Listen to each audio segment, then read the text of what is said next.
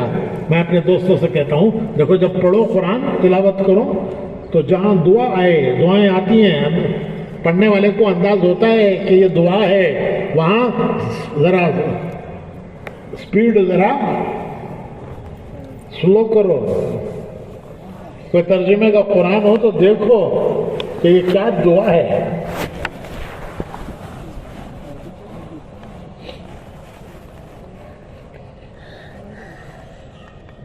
اس کا ترجمہ پڑھو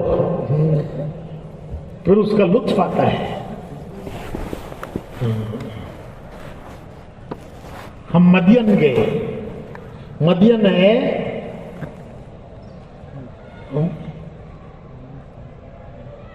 اردن میں. پہلے وہ ملک شام کہلاتا تھا اب ٹکڑے ٹکڑے ہو گئے. اردن ہے وہاں وہ پانی موسیٰ علیہ السلام کا پانی پلانے کا قصہ قرآن میں آیا ہے. اس جگہ پر ہم گئے کہ موسیٰ علیہ السلام مصر سے بھاگے تھے جان بچا کر. 8 دن رات چلے تھے. کتنا 8 دن رات بھوکے پیاس سے جان کا خوف کہ فرعون کی پولیس پکڑنے آ رہی ہے. کھانے کا نظم نہیں کوئی پانی کا انتظام نہیں بھوکے پیسے جا رہے ہیں. تو 8 دن کے بعد ایک جگہ پہنچے. وہاں ایک پانی کے گھاٹ پر لوگ اپنے جانوروں کو پانی پلا رہے تھے. 2 لڑکیاں کھڑی تھیں کہ جب یہ پلا لیں گے تو ہم پلائیں گی. تو موسیٰ علیہ السلام نے دیکھا ان سے پوچھا کہ تم کیوں نہیں پانی پلاتی. تو وہ لڑکیاں کہنے لگی کہ یہ مرد پہلے اپنے جانوروں کو پلاتے ہیں پھر جو وہ نکال کے پانی بچ جاتا ہے تو وہ بچا ہوا ہم اپنے جانوروں کو پلاتے ہیں. ہمارا باپ بوڑھا ہے وہ خود آ کے یہ کام نہیں کر سکتا. ہم آتی ہیں مرد پانی پلانے کے بعد جو بچتا ہے وہ ہم اپنے جانوروں کو پلاتے ہیں. تو موسیٰ علیہ السلام نے آگے بڑھ کر پانی کی ڈول کھینچ کر ان کے جانوروں کو پلا دیا. وہاں سے پلا کر ذرا ہٹ کر ایک چھاؤں کے نیچے پتھر کی چٹان سے ٹیک لگا کر بیٹھے اور دعا مانگی.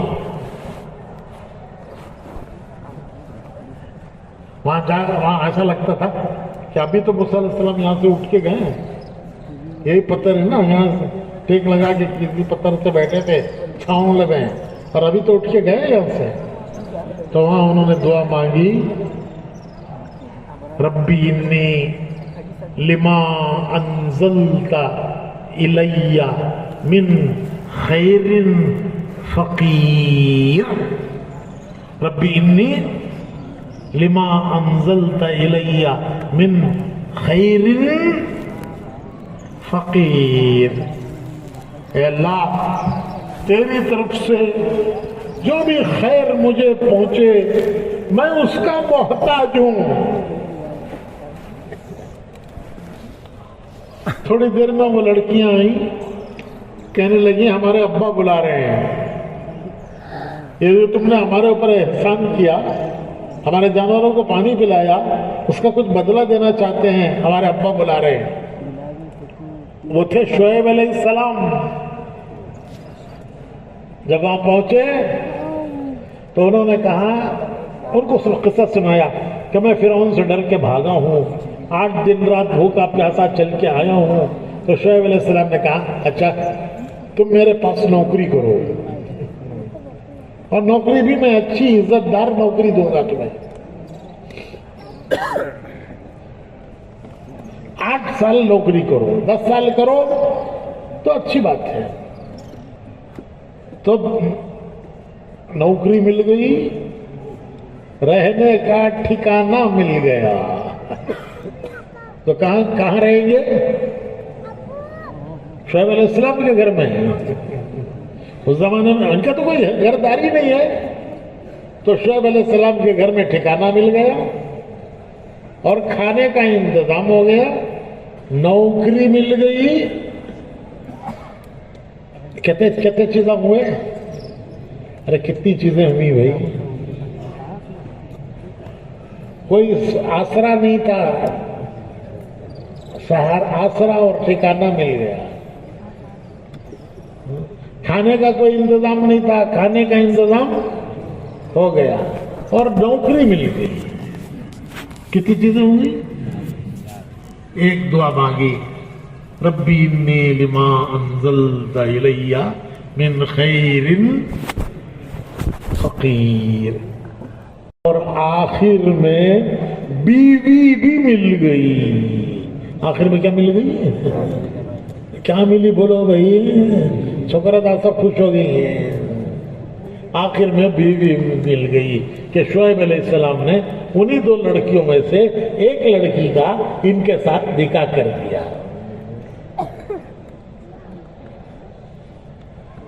تو میں یہ کہہ رہا تھا کہ ہمارے پاس دعاؤں کا خزانہ ہے، خزانہ.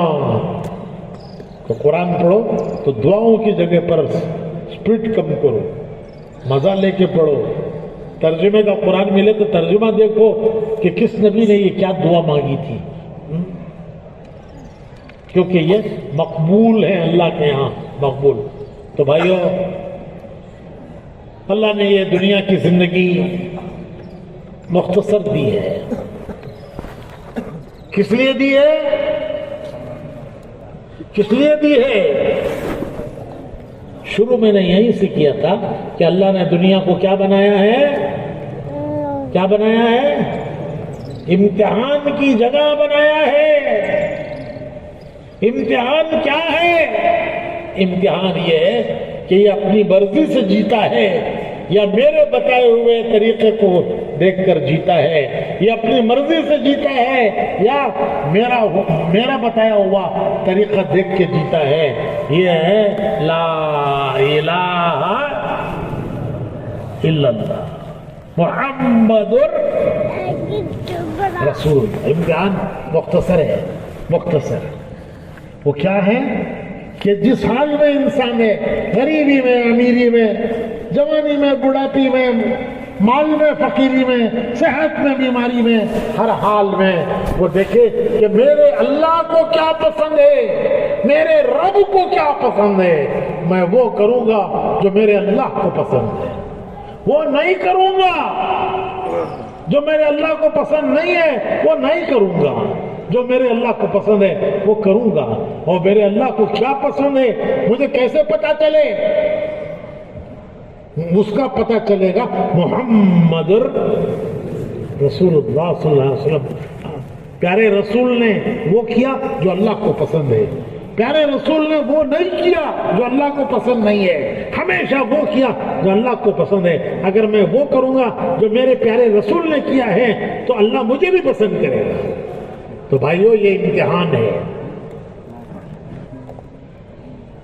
کیا جس حال میں بھی دنیا میں انسان ہے وہ یہ دیکھے کہ میرے اللہ کو کیا پسند ہے، کیا پسند نہیں ہے. میں وہ کروں گا جو میرے اللہ کو پسند ہے، وہ نہیں کروں گا جو میرے اللہ کو پسند نہیں ہے. اور میرے اللہ کو کیا پسند ہے مجھے کیسے پتا چلے؟ اس کے لیے ہیں محمد رسول اللہ صلی اللہ علیہ وسلم نے وہ کیا جو اللہ کو پسند ہے. کوئی کام ایسا حضور نے نہیں کیا جو اللہ کو پسند نہ ہو. ہر وہ کام کیا جو اللہ کو پسند ہے. تو میں ان کے پیچھے چلوں گا تو اللہ مجھے بھی پسند کر لے گا. یہ ہے ہمارا راستہ. اس پر چلنے والے کو کہتے ہیں مسلمان. کسے کہتے ہیں مسلمان؟ گوشت کھانے والا، چکن کباب، روسٹ کباب، سیخ کباب کھایا تو کھایا. گوشت کھانے والے کو مسلمان کہتے ہیں. ایک صاحب بولے حضرت بڑے کا کھایا تو بڑا مسلمان کہتے ہیں، بڑے کا کھایا تو والا وہ کیسا بھائی انہیں بڑا مسلمان ہوگا تو حضرت غیرہ کھاتے نہیں اس کا بٹا بٹا ڈلیا ہاں کھا کھا کو ہمیں بڑے بڑے مسلمانہ بنتے انا للہ و انا الیہ راجعون۔ کیا تعریف ہے مسلمان کی؟ کس کو کہتے ہیں مسلمان؟ کیا تعریف ہے مسلمان کی؟ مسلمان کی تعریف یہ ہے کہ وہ بندہ ہے اللہ کا، امتی ہے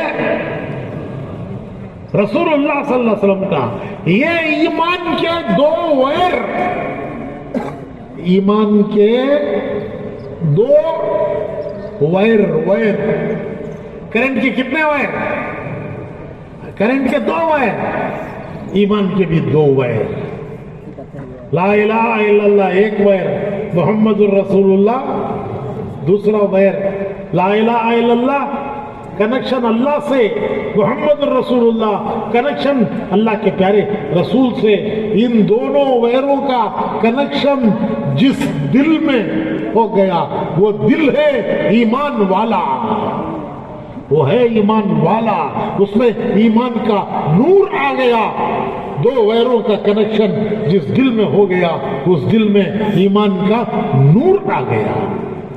جیسے دونوں ویروں کا کنیکشن ہے تو لائٹ سے اجالا، کنیکشن گیا تو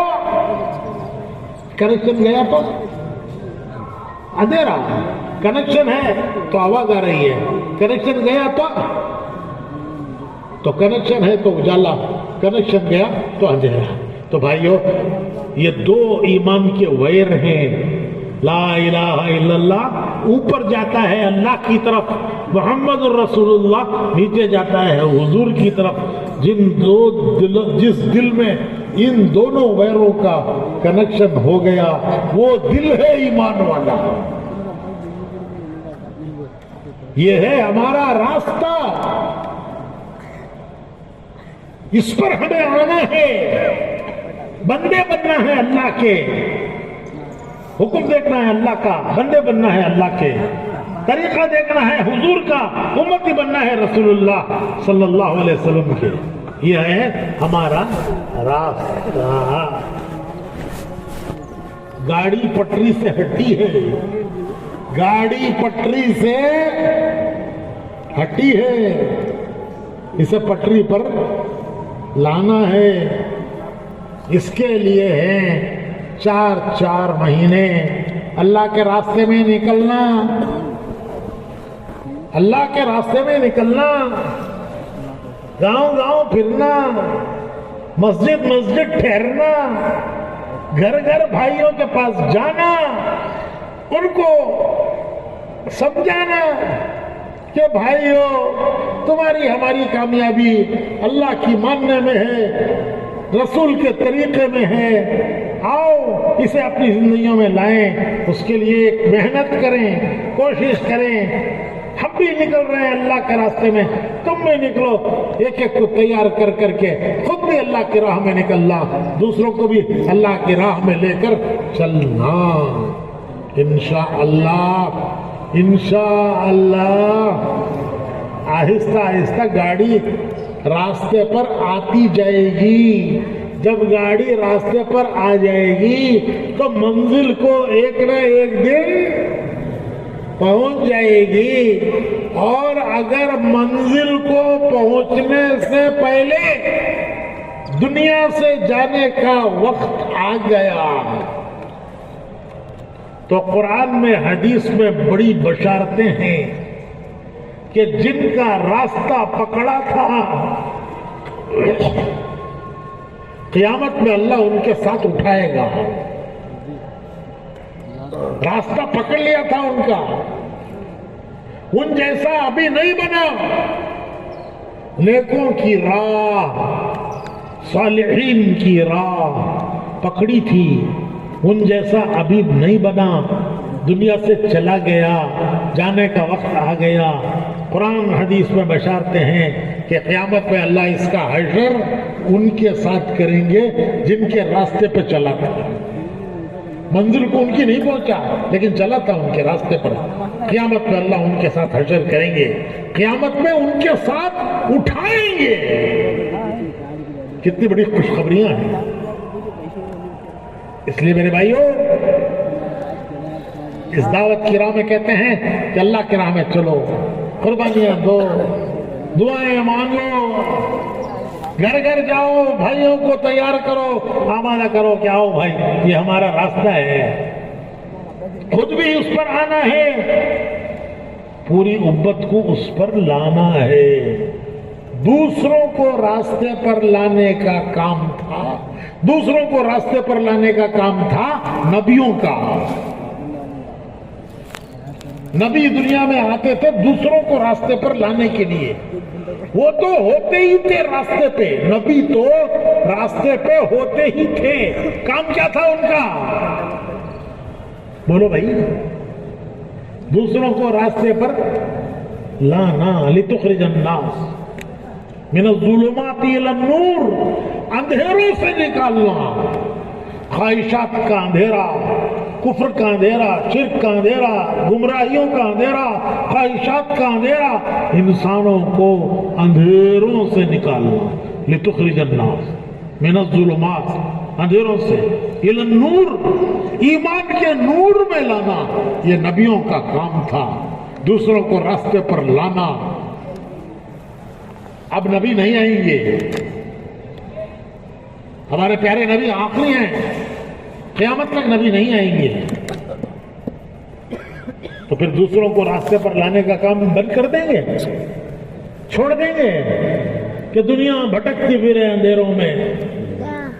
کیا یہ کام چھوڑ دیا جائے گا؟ نہیں, اس کا اللہ نے انتظام کیا کہ وہ کام اللہ نے اپنے پیارے نبی کی برکت سے پیارے نبی کے ہر امتی کو وہ کام دیا. اب اس امتی کے دو کام ہیں, خود راستے پر آنا, دنیا کے انسانوں کو راستے پر لانا, اور تیسرا کام ہے اس کے لیے اپنی جان مال لگانا. پیسہ کون دے گا؟ پیسہ کون دے گا؟ ارے اللہ کا دیا ہوا جو ہے اس کا ایک حصہ اللہ کے لیے لگاؤ. زیادہ ہے تو زیادہ لگاؤ, کم ہے تو کم لگاؤ. جو کچھ تمہارے ہمارے پاس ہے جان اللہ کی دی ہوئی, جو کچھ مال ہے وہ اللہ کا دیا ہوا, اس کا ایک حصہ اللہ کے دین کے لیے لگائیں گے. وہ حصہ کل موت پر کام آئے گا, قبر میں کام آئے گا, قیامت میں کام آئے گا. اس کے لیے اپنی جان مال کو اللہ کی نعمت سمجھ کر اللہ کے دین کے لیے لگانا.